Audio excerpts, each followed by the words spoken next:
I am over the moon to introduce today's very special guest to our author event series, the recipient of 2 Oscars and 3 Emmy Awards. Sally Field, a powerhouse actor, was introduced to television viewers as the plucky, sun-soaked teen surfer Gidget, and later starred in The Flying Nun, where little girls everywhere, including me, tried but failed miserably to don big white floppy hats and fly just like the earnest but mischievous Sister Patril. Equally adept, playing comedy as well as drama, she was hilarious in the 1991 film Soap Dish, moved us to tears as Sybil, made us proud as a union organizer in Norma Rae, and as Mrs. Gump, her idioms live on today. In addition to acting, she's also a longtime advocate for human rights, has served since 2002 on the board of directors of the International Women's NGO Vital Voices, and was honored by President Obama with the National Medal of Arts, and is an inductee into the American Academy of Arts and Sciences. In Pieces, her new memoir, she has achieved what Mrs. Gump would say, you've got to put the past behind you before you can move on. And NPR's Ari Shapiro said Sally Field could have written a famous People I've Known memoir, but her new book is instead an intensely personal, vulnerable accounting of her life and career. Tonight, she'll be in conversation with the beloved host of WHYY's Radio Times, Marty Moss-Coane. Please join me in welcoming Sally Field to the Free Library of Philadelphia. Good evening.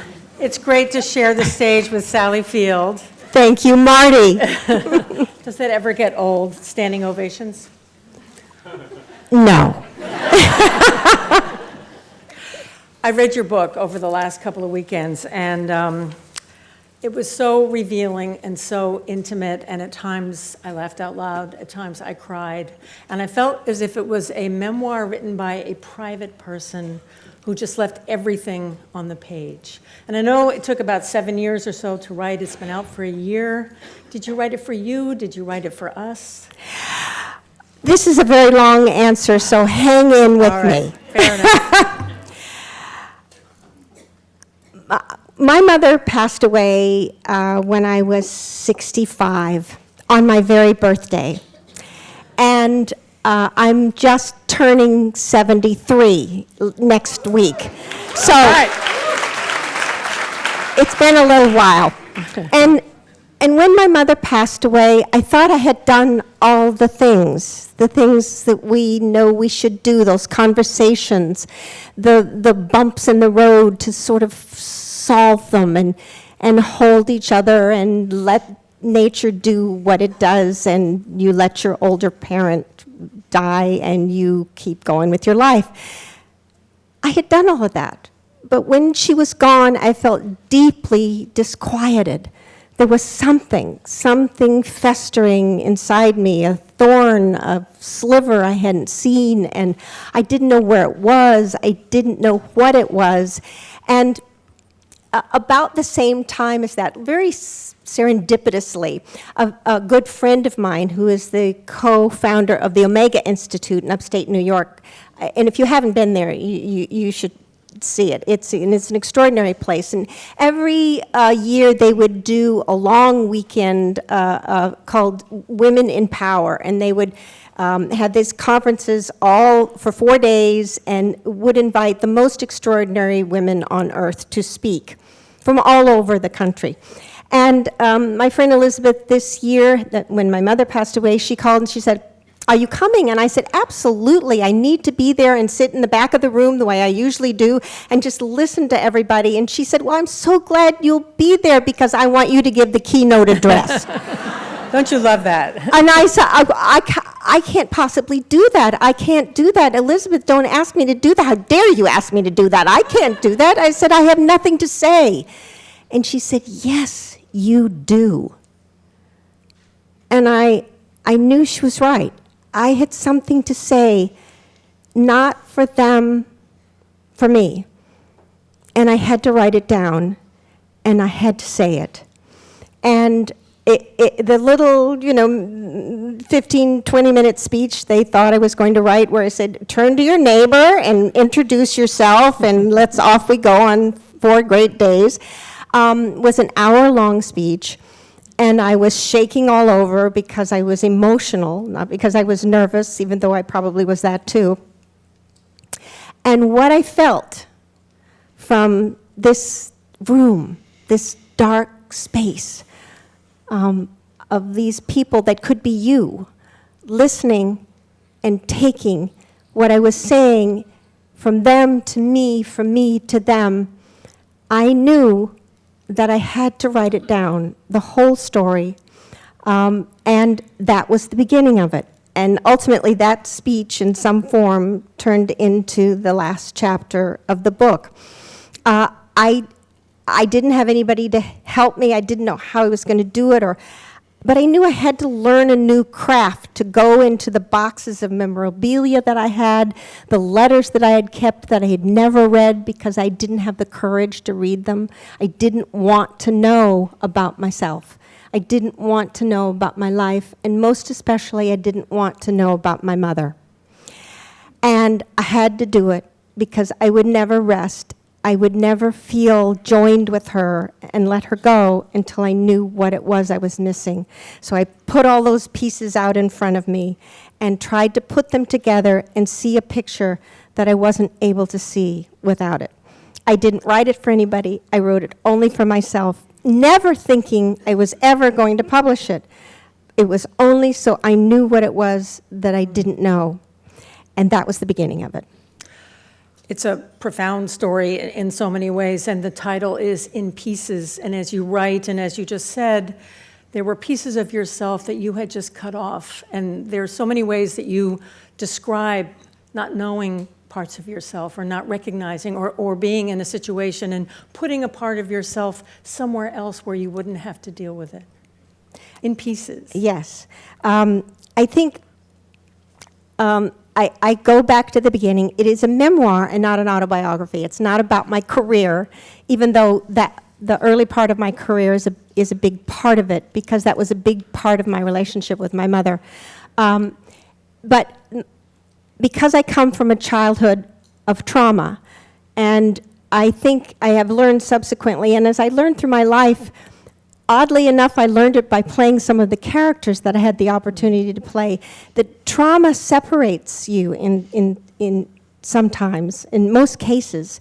And I learned to survive because when things were very traumatic with my stepfather, I would send the part of me that felt traumatized, that felt frightened and angry and like I wanted to run, I would send it outside to be with the tree that I could see out of the window, so that part of me could stay alive and doing the things I had to do to have this man love me.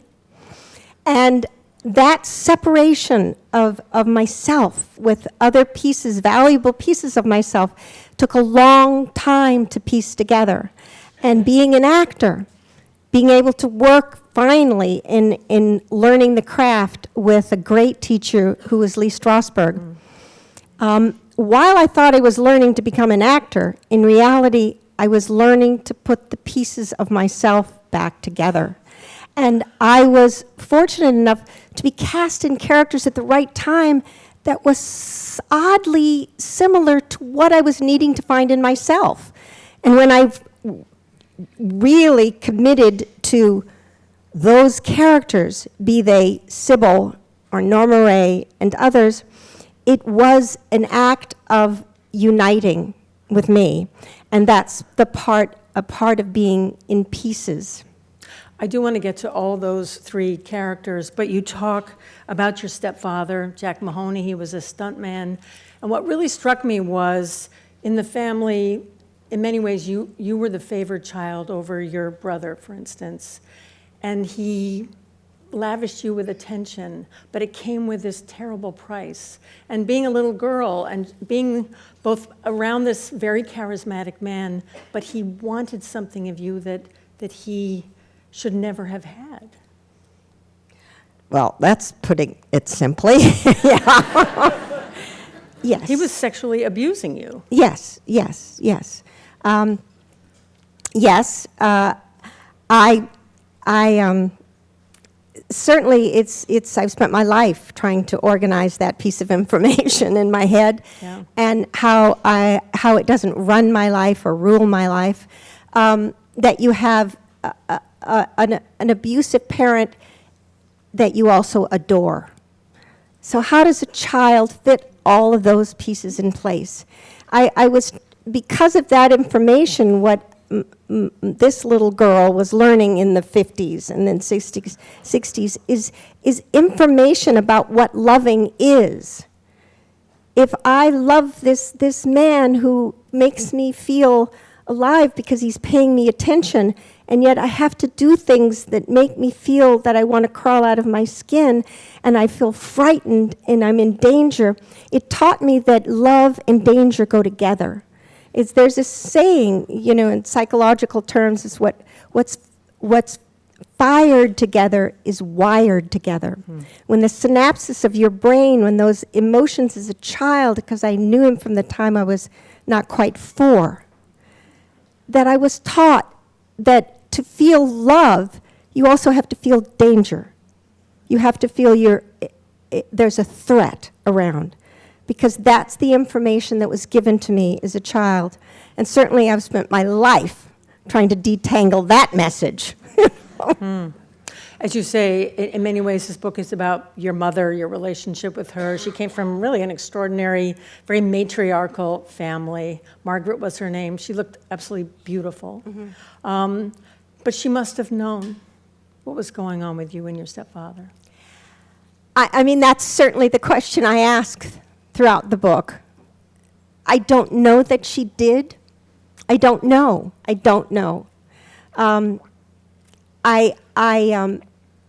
Eventually, at the end, and I don't want to spoil the ending, for Lord's sakes.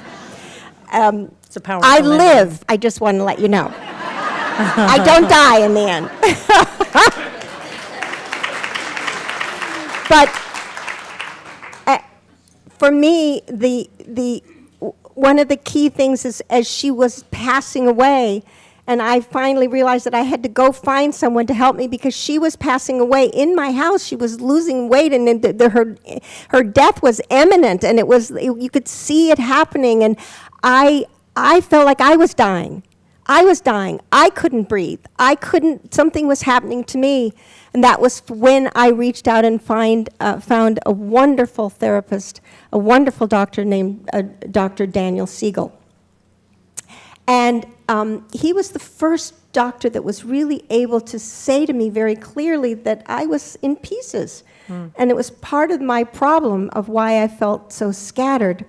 But he was also instrumental in saying to me, I needed to talk to her, finally.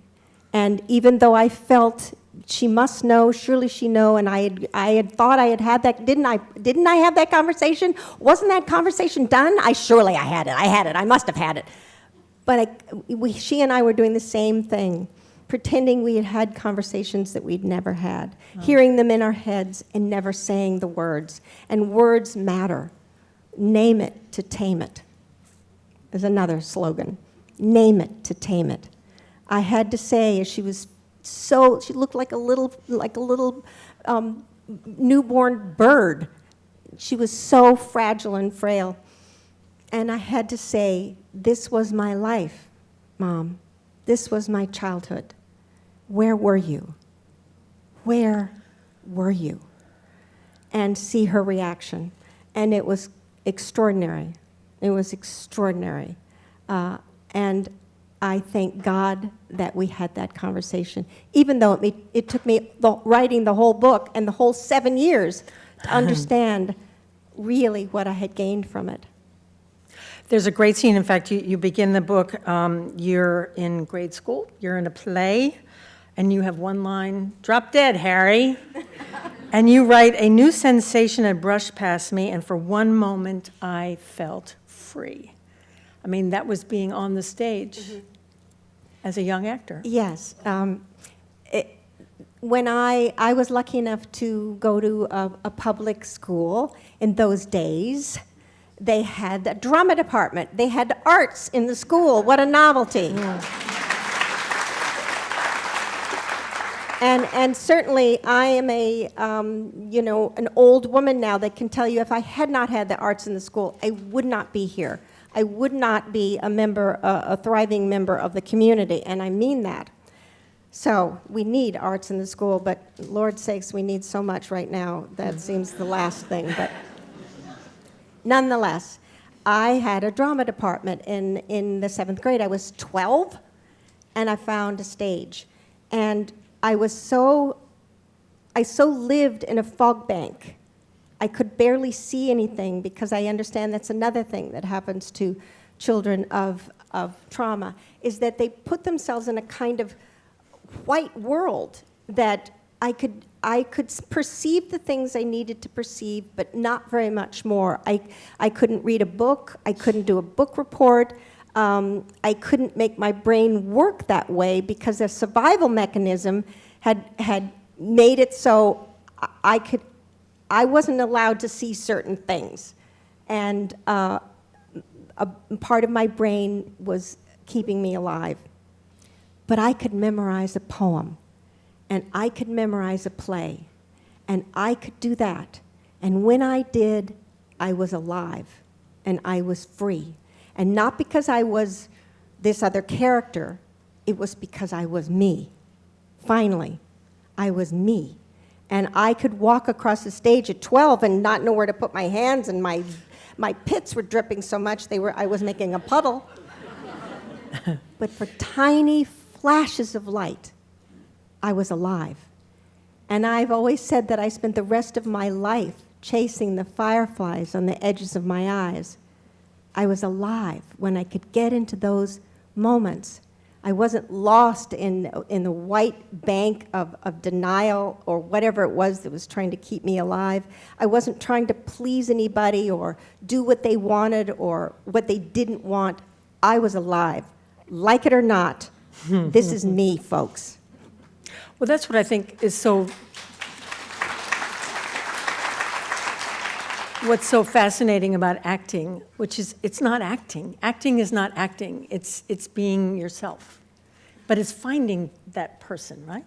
It was to me, and I think more actors than you're aware of, they always talk about acting as that it's people who want to hide behind somebody else, and I think really, actors who are skilled, it is quite the opposite. It is revealing aspects of yourself, deeply intimate, personal aspects of yourself. It's a storytelling device. I reveal myself through another character, yes, through somebody else's words, yes, but it's me. The emotion, the reality, the intimacy, the now of it is me.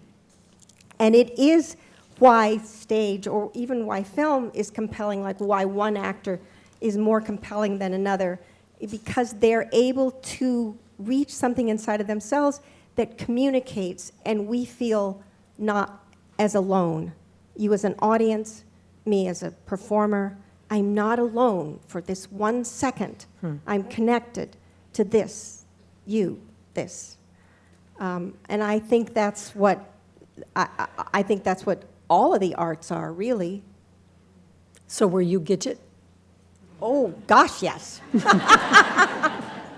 I was. Gidget happened, I had just graduated from high school. I literally was discovered on a street corner, but so oddly, weirdly serendipitous that some fate thing was looking out for me, because I wasn't going to college. All my friends were going to college. No one even said to me, "How about college, Sal? Have you taken an SAT?"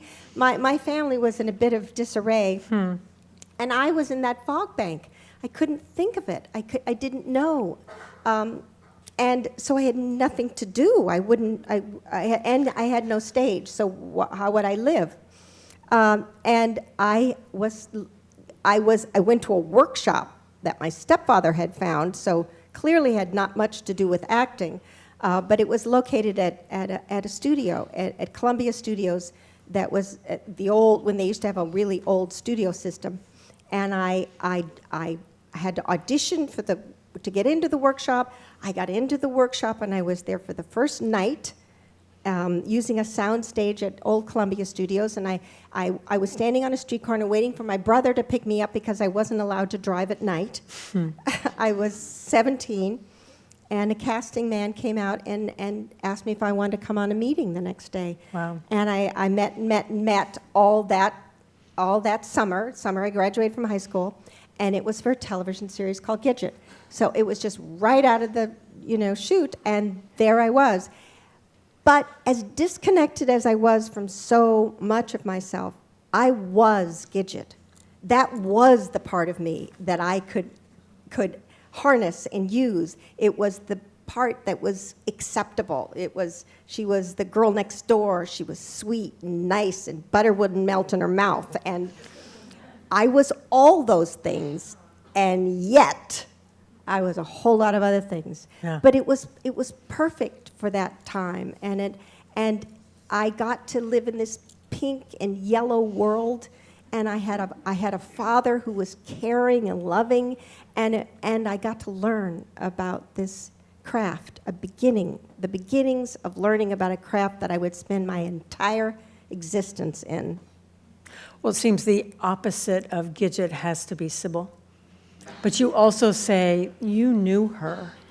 When you, I guess, read the part or read for the part, it's like you knew who Sybil was. Is that because you shared the kind of dissociation that she had? It took me so long to get to Sybil in the 70s. Gidget was in 1965, and Sybil was in 1976 or 75 or something. And much of the book is about my love of that craft that I learned to do, the vocabulary it gave me with myself, and how bereft I was without it, and how after I got out of situation comedy in the 60s, I couldn't get in the room. I couldn't get in on a list. I was the quintessential definition of situation comedy. And in those days, there was a real caste system between television and film. And I was literally, don't call us, we'll call you, girl. And I had to take that information and figure out what to do with it. And some part of me in my early on survival mechanism who could shut out what I didn't need to know and take in what I did, said to myself that if I wasn't where I wanted to be, I couldn't blame it on them, the big black them, the emptiness of the whoever, that didn't let me in the room, that didn't put me on the list, I couldn't say, oh gosh, I'm being mistreated. It had to be because I wasn't good enough. Because then it rests with me. Then the power is still mine to change. And that when I got good enough, somehow the door would open. And it meant that I had to study and study and study and study and work and work and work in ways that I hadn't known I wanted to, and do summer stock and do whatever. And finally things started to come my way that I then had to work so hard to land, and Sybil was one of them. And Sybil, when I read, I knew this person. I knew this belonged to me. And if I had to literally throw myself in front of everyone as they're driving out in their cars and say, run me down, kill me, but I'm going to do this role. And I practically had to do that. But I did get the role, and it was mine. It did belong to me, and it taught me, because she was very similar to me. I mean, certainly more extreme, but it was a territory that I didn't know I knew until I played it. Well, it's an extraordinary performance. I watched some of it again in preparation for tonight's interview. And one of the things that you write in your book, some part of me knew something the rest of me didn't know. And that was so true for Sybil, and part of her being in pieces was her psychiatrist trying to put all those pieces together. Yeah. But there was a scene, you're in a hotel room, and you're out of your mind, and we watch you, switch from one character to another, all obviously Sybil. Yeah. Even though there were different names and different stories. Fascinating, though, to watch you do that, and exhausting. Yeah, it was a tremendous experience. That was early on when they would do miniseries, and that year of miniseries in television was an amazing year because that was the year that Roots came out. Sybil came out the same year that Roots came out, the same year as another one called Eleanor Franklin, and television was starting to push its own envelope. But at that time, when Sybil came out, no one had ever really talked about child abuse. It just wasn't anything anybody talked about.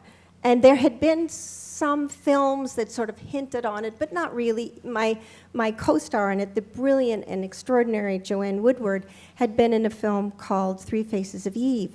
But even within that, they shied away from what had caused her, mental health issues. And they said it was because she wouldn't kiss her dead grandmother. But in reality, it was abuse. That is what causes this in most cases, a trauma, not just a one little incident. It is a repeated traumatic behavior that a child creates a device inside their head to survive. And when this happened, and it does talk about child abuse, sexual abuse, even though it is not really sexual, but yes, it is. And it was so monstrous what it felt like when it happened. People would stop me on the street, and I remember one time literally somebody stopped their car and jumped out, and they in the middle of the street, not because they wanted an autograph, it was because they wanted to thank me, and because they wanted to tell me that they knew this, they understood this, and the letters that came in from doctors, and it's still to this day shown in, I think, psychology classes in college. It's Psych 1. It's not like advanced, but it was a huge change in the dialogue in the country to really talk about the damage of child abuse, what it does to that little soul, and how hard it is to recover. Were you conscious of that when you were playing Sybil? I mean, thinking that this was a part of your life or something that you could play to help you understand your childhood? No, I stayed distant and distanced from this information for myself for so long, even though part of me knew, because I could feel it as an actor, I could feel it as a person, I could feel myself changing gears. And I would just call it something else. But I could feel myself pulling parts of me in as if they were floating on the outside of me, literally trying to pull them in to be with me. And it wasn't until literally I'm in my 60s working with Dan Siegel, and he said to me one day, he said, when we were newly working together, and I'm trying to figure out why I can't breathe. My mother's the one that's dying. Why does it feel like it's me? And he just calmly said one day, can you name all the aspects of yourself? I said, what? Just name all of the, he didn't call them pieces, I did. He said, can you name all of the characters that you are? And I said, yeah. And I just named them all. I had names for them without even knowing that I had them. And again, it's like name it, you tame it. It was information I always had, but it wasn't until he made me really verbalize it. And then literally gave me the task of talking to each of them. I do that as an actor all the time, but I said, no, I want you to really just talk to, I had one called Airy, which was kind of the Gidget character. And because he wanted me to be able to visualize them almost in a meditative way, literally meditative way, of us all being together and holding hands. And it was so healing. I would do that in scenes. In scenes, I would feel connected with them. And I could feel the pieces of me all together. But owning that outside of work, outside of being on stage, outside of being in front of a camera, being able to visualize and hold all the hands of all my pieces was so empowering. And I still use this. And when I'm alone a lot, which is probably the part of me that hasn't totally healed, but and now I'm just free to talk to all of that. Don't leave me, girls. Where are you? And it helps me a lot. And I don't know how I would have been different had I known this information or could have used those verbal tools. Again, name it to tame it, and not just have it information that's floating around somewhere, never really owned. You write about being in the actor's studio, Lee Strasberg, who you mentioned, and he said to, I guess, all of his actors, get into therapy. I mean, he thought that therapy was a really good thing for an actor to do. Maybe to put those pieces together, or just well, understand I think it's because yourself? he always said, what we actors, all you have to use is this. I don't play the violin, I don't paint or sculpt or dance. I am an actor, and so I can't really, change the substance of what I am. I can't be taller or shorter, or I can try, but it doesn't work real well. So all you have is all of your own person, your emotionality being a huge ingredient. And he always felt that as much information as you can have about your own triggers, your own life, your own history, only then can you both use it and walk away from it. When you're in a character where you don't want to have your own rhythms or your own instincts or things that you just naturally, your own habits, habitual behavior, you have to understand that before you can walk away from it. So and I couldn't agree more, that without really understanding your own emotional process and your own limitations, where you feel yourself to start to shut down as a person. It's coming at me. I don't like that. I don't want to do that. It's going to get in your way as an actor, and you have to be free of all of those things, or at least understand them, so that you can realize, oops, that's coming at me, and I feel myself, not being able to go into the character because I'm too much Sally. How about Norma Rae, which was, I think, another one of these characters, as you mentioned, and as you write in your book, that you sort of use to help understand yourself, and she does literally find her voice. Yes.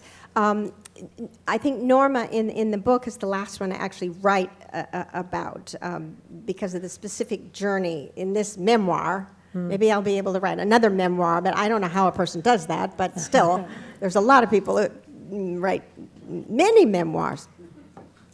But by the time I got to know, it took me certainly a long time, which felt like an enormous journey to get to Norma. And it was so oddly, again, the right role at the right time for me, and her standing up for her dignity was really me standing up for mine, but I didn't know it. I didn't know it at the time. And Norma was the only film, Norma was actually the first film I ever starred in, where I was the star of the film. And it was the only role that, at that time, that I certainly desperately wanted, that I didn't have to throw myself in front of the moving train to get. Because Marty Ritt, the extraordinary director who then became so important to me, a mentor, and if I had a father figure, it certainly was Marty. He taught me so much about everything. But he called me in, and I was doing another film. I was playing a girl in a film with a man I was seeing at the time, which was Burt Reynolds. And I was in Alabama, and Marty, there was a message that Marty Ritt wanted to meet with me. It's like, oh, you're kidding, okay. He was an absolute world-renowned actor's director, and really an extraordinary voice in film to this day, but certainly at the time. And I flew home, but in those days, there was no way to get me this screenplay because there was no internet and all of that. You couldn't get it. So I didn't read the script. I just ran home. My mother read it for me, who was there with my children, and she was trying to tell me what it was about, a mill worker and a thing and a southern, and she was trying, I'm not sure she was telling me the story or whether she wanted to see it or not. Because Mother, I don't care whether you want to see the film. I just need to know what it's about. I just went in and met him. I figured I better just dress beige because I didn't know what the character was, so I'll just be nothing and just a blank slate. But it was the first time I sat across from somebody, and he said to me, we've offered this film to 4 or 5 other actresses, and they turned it down. Wow. And but I think, and I've always wanted you to do it. I think you can do it. And I said, okay. He said, no one else wants you. But that's always been the case. He said, no one else wants you. The studio doesn't want you, but I do. And if you want to do this, I will fight for you, and I will win.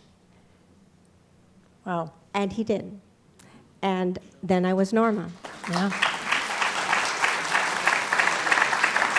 He is such a good director. There's that famous scene in Norma Rae where you're standing up with the sign, and it must go on for 3 or 4 minutes. It's wordless, and all the machines are going, and then one by one, they're stopped, obviously in solidarity with you.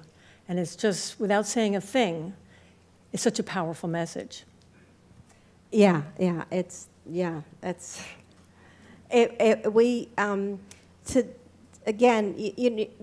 an actor, I was saying this to you before, Marty, you're part of the great worth of and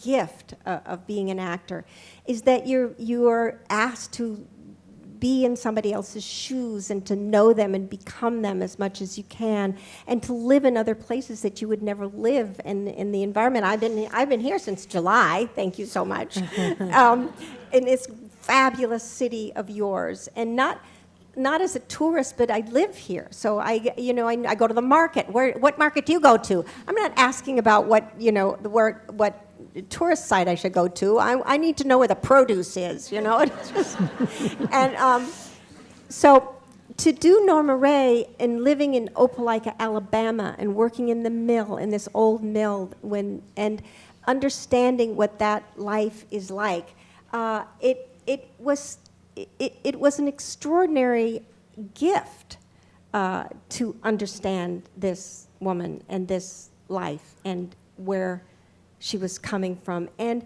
certainly the experience of that changed me. It can't not, because I never would have known that community and those people and what it was to work in the mill had I not had the great opportunity to literally do it, live there for 3 months and know them. And it changes who you are. Let me jump ahead to Mary Todd Lincoln. Steven Spielberg obviously directing you in that. And Daniel Day-Lewis wanted you as well. Well, that was another journey. And again, well, you just have to read the book. Again, the roles that I cared about deepest, oddly enough, were the ones that I had to fight for, or somebody had to fight for. They never really came to me. And I don't know why, but Stephen had fabulous Doris Kearns Goodwin's book, Doris Kearns Goodwin. Doris Kearns Goodwin. That's it. It's hard to say. Yep. Brilliant writer that she is. Book Team of Rivals for a long time, and he wasn't sure exactly what part of it he wanted to do, but he had asked me when I saw him once, well, I really would like you to do Mary. But time and years and years and years went on, and I thought, well, that's just not going to be, even though I was just thrilled beyond my wildest dreams that he would even ask me. And then it started to get closer and closer, and fabulous Tony Kushner had written a screenplay, and we were going to have a reading of it, and okay, great. And Liam Neeson was originally going to be Lincoln, and then he had a terrible tragedy in his life, and he backed out of it, and all the time I kept thinking, good, then it's not going to happen, and I'm not going to lose it, because I always felt in my heart, I'm going to lose this. And it's part of the book, it's part of my own personal journey to understand this part of me. And then Stephen called up and said, oh, but you know what, it's Daniel Day-Lewis. And I went, okay, well, that's it, I'm cooked. And I'm cooked, and I'm done. I'm not going to be. And this was, oddly enough, exactly when my mother was dying, exactly when I went to see Dan Siegel, because I thought I was drowning, exactly when I started to put the pieces of me back together, exactly when Dan was giving me the information that I had to talk to my mother.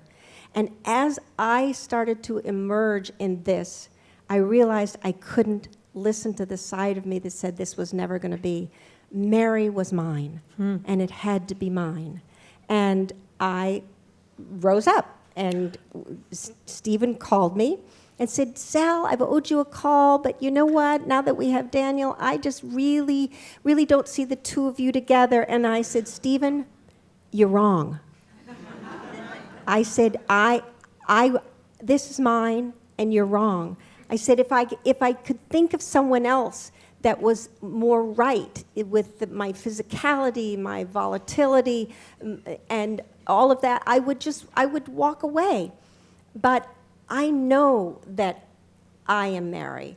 I know that I am. And Stephen kept saying, no, you know what, I said, Stephen, look, I know that I have a lot of baggage, and that you would rather have someone who the audience can look at and have no connection to other than Mary. And by then I had been doing what I was doing for, 40 some odd years. Now it's 50 some odd years. And I said, even so, Stephen, the audience will let that go if you let me do the work that I can do. And he said, I don't know, I knew that it was also that I'm 10 years older than Daniel, and Mary was 10 years younger than Lincoln. I said, Stephen, test me. So he tested me, but he said, Daniel can't come. Daniel's in Ireland. He's in a cocoon. He's becoming Lincoln. He's hanging upside down. And I said, well, all right, but I'll do it alone. Give me some hair and makeup and the thing and the clothes, and I'll do it, for goodness sakes. So we did it in like a room, like an empty stage like this. I did alone and just talked to the wall. And he, Janusz, the fabulous DP, was there with his little handheld thing. And Stephen was there watching. But I knew that I didn't take flight. I didn't know if it was, I couldn't blame it on anything. All right, granted, I was talking to a wall. That was hard to respond to. Or the dialogue was hard and it was newly in my mouth. Maybe that was it. But I just didn't lift off the ground. I could feel it. And Stephen called me the next day and said, Sal, I'm so sorry. I put you together with old footage of Daniel, and I just don't see this as working. And I said, oh, Stephen, thank you so much. Thank you for the opportunity. Thank you for letting me fight for it. I really appreciate it. And I hung up the phone and wanted to kill myself. I was doing a show at the time called Brothers and Sisters. I was shooting. Thank you. And I went down and did the, mother and brothers and sisters, and I honestly wanted to stick my head in the toilet and flush it. I just was like, and the next day I'm at work and in my dressing room, and the phone rings, and it's Stephen again. And Stephen says, you know what? I couldn't get over this. I walked around and around and around, and I couldn't stop thinking about it. And and also I gave the tape to Daniel, and I went, oh my God. He said, and Daniel wants to meet you. Great. Oh, okay. But he's, in Ireland, so maybe we'll go to New York. I said, I'll go to New York. I'll do whatever it is. I'll leave right now. I won't even take a bag when, I'll get on the plane. So all this time went by, and I thought, where's this meeting going to be? I thought we were going to go have a cup of tea somewhere in New York. I mean, and like days and days and days went by. And then I get a phone call from Stephen, his assistant, and say, well, we just want to know, do you want the same hair and makeup people? And I said, for what, a cup of tea? He said, oh, no, did we not tell you? Oh, my gosh. What? Well, Daniel is flying into L.A. because he thinks that Stephen needs to see the two of you together on film. So Daniel flew in, and we were in separate places, becoming an early version of Mary and an early version of Mr. President. And we met in this sort of magical moment as Mary and Mr. Lincoln. And I saw him coming across like the lobby as I was sitting in a chair with a sort of shaft of sunlight coming on me. I thought, don't move, Sally, this is perfect. Don't move. And he came across the room with his hat and his loping kind of thing. And I waited till he was right next to me. And I stood up and gave him my hand, and he kissed it, and he said, Molly, that's what Lincoln called Mary. And I said, Mr. President, that's what she called him when he got to be president. And he kissed my hand, and then I put my face in his chest. Mind you, I hadn't even met the man. Hello. I put my face in his chest, and I said, thank you, thank you, thank you. And he kissed the top of my head and said, my honor. Wow. Wow. And that was the beginning of our relationship. Hi, Miss Field. It's Hi. an honor to meet you. You're Thank like you. one of my top 5 favorite actresses. One of them. Oh, my I loved goodness. how you had to qualify that. Well, you're not 5. Well, You're 5 is 5. good. It could have been 8. I'd be glad to be at least in the course. top 5. But I don't want to know who the others are. You're up there with Betty White and Meryl Streep. You're Oh, good. shut up. I told you I didn't want to know. You're good. Anyway, I don't actually have a question. It's just, I love you so much, and I adore your career, and I just want to thank you for bringing so much joy into my life over the years. Thank nice. you. Thank you so much. Thank you. Yes, a question down there. Hi. Hi. Sorry, this is also just another, I wanted to thank you for Steel Magnolias. Sure. It's a film that bonded my mother and I through my entire life. We can quote it backwards and forwards. That's great. We got lucky enough to see Olympia Dukakis earlier this year, and seeing you, I just wanted to thank you for that movie. That movie means the world to me. And Thank you so much. Thank you. Yes, thank you so much. Oh, that's great. There's a question right close by there as well. Yes. Hi. Hi. You're amazing. We all think you're amazing. I wanted to know what it was like to work with Robin Williams. Oh. Exhausting. I mean, clearly he was an extraordinary man. I adored him. He was a wonderful, wonderful man, besides being hugely funny. But he was exhausting. Exhausting fun, but, really by the end of the day, just exhausting. We had a rule on Mrs. Doubtfire that for the first, hour, maybe, that Robin had to sort of do the text, kind of, sort of. But after that, we spent the entire day with just Robin riffing on whatever he wanted to do. But oh my Lord in heaven, one day he said, how about if Mrs. Divehart comes to the kitchen window? It's like, what? Why would she be coming through the kitchen window? Just do it. Let's just do it. You're gonna love it. But then we'd have to change the whole lighting and the camera thing and the whole thing. Okay, we're gonna light the window. He's gonna come through the kitchen. And I was good with that because I loved just riffing and let's just improv and see what, the wife feels when all of a sudden Mrs. Divehart climbing through the window. And it's like, hello, did you forget your key? It was wonderful. And the film is take 1, 2, and 3. That's all. There is none of that riffing, not a single moment of it. At least not with me. I don't know when I wasn't there, but of course, it was a total diamond and a joy, and just the kind of thing that you look back on your life and say, how did I get so lucky? But of all your roles, I was most attached to, the union and your portrayal of the organizing. I mean, I did that, and I couldn't believe how you captured the reality of it. It wasn't acting, it was as it is. I mean, it was a little more dramatic in spots, but all of the crap and all the things that come down, and you were fabulous. oh, thank you. That's great. Thank you. Thank you so much. And I wanted to compliment you yet again because you did something that I knew about and I understood what you were doing, and I just can't think of anyone else who could have done a better job. Oh, That's so thank you nice. so much. Thank you. I really appreciate that. At the time, the studio could have thought of a whole lot of other people. But later they came back and agreed with you, and I really appreciate that. Thank you. I That's so nice. grew up with you, and I lived in Southern California, and I watched Gidget. I've always You're watched like you. 12. What do you No, I'm not. But we recently got 2 kittens from the shelter, and their names are Gidget and LaRue for your best friend. Great. Great. I'm glad you got 2 kittens from the shelter. Okay, that's But all right. I had the pleasure of being an extra on the set of your new TV show, Dispatches of Elsewhere.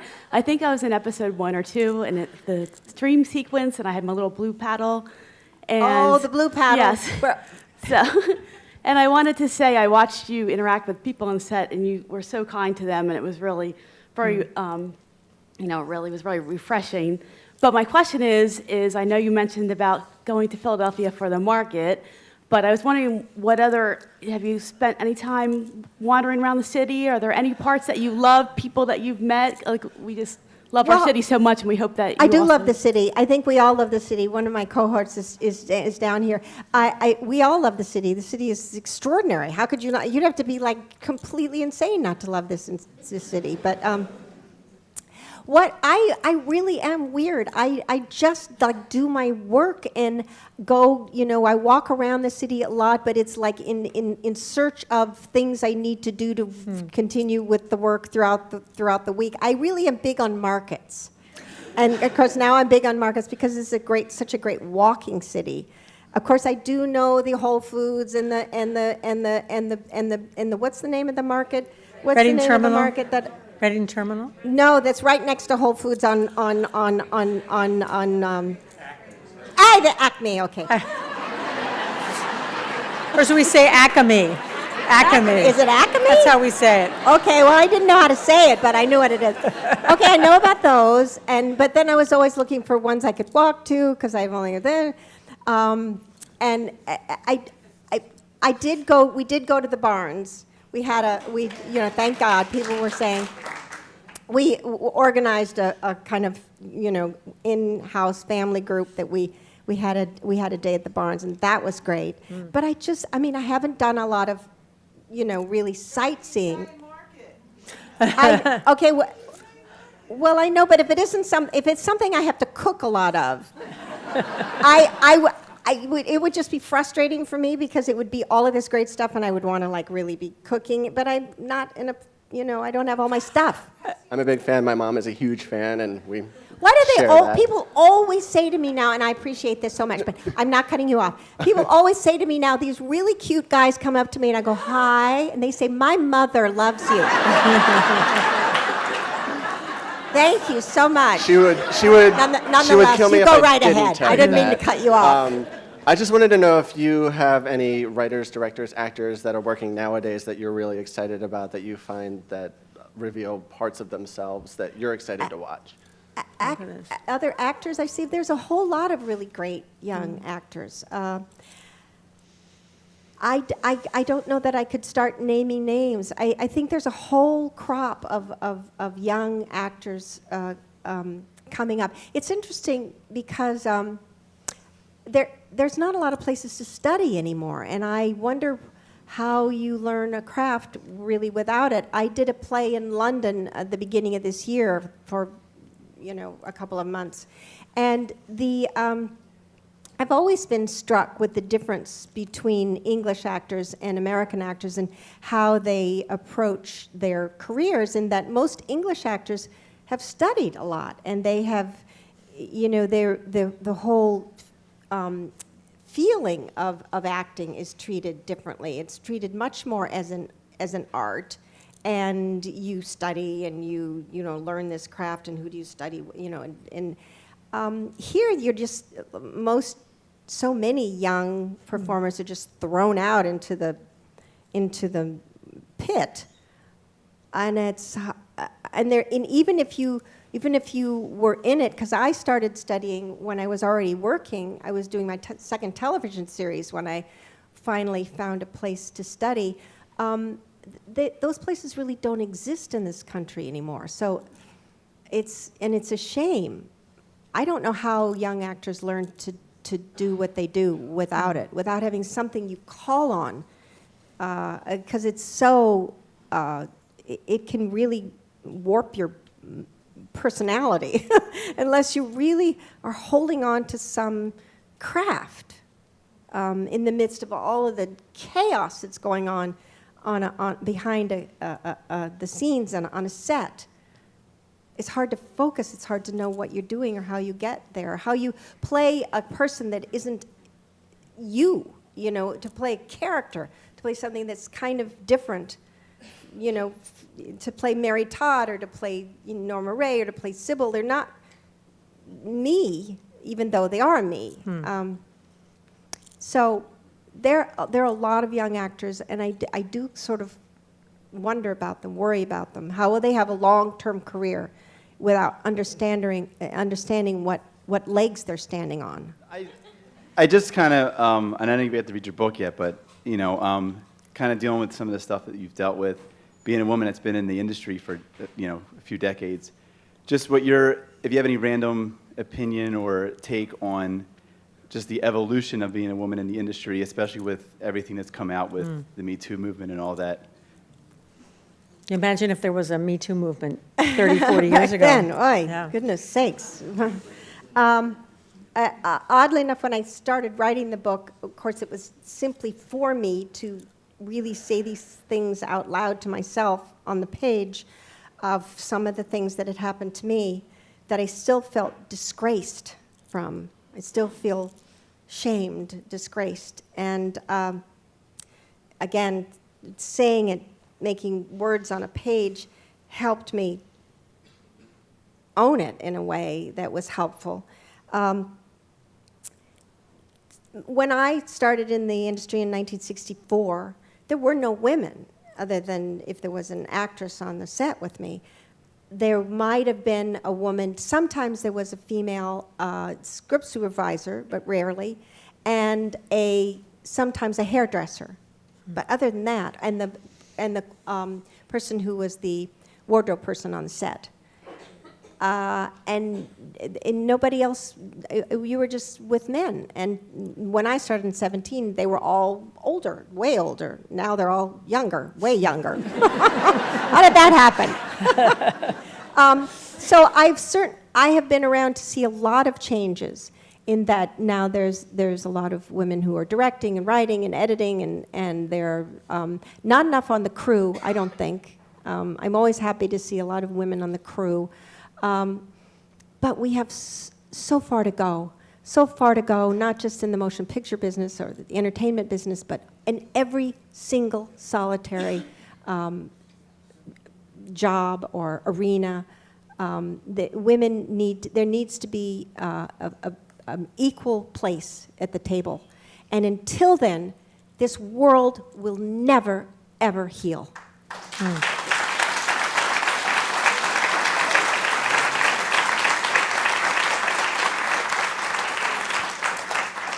Well, that seems like the perfect place to end our conversation. Sally Field, thank you so much. Thanks for all your work, your book, for joining us. Thank you, everyone. Thank you for coming. Thank you.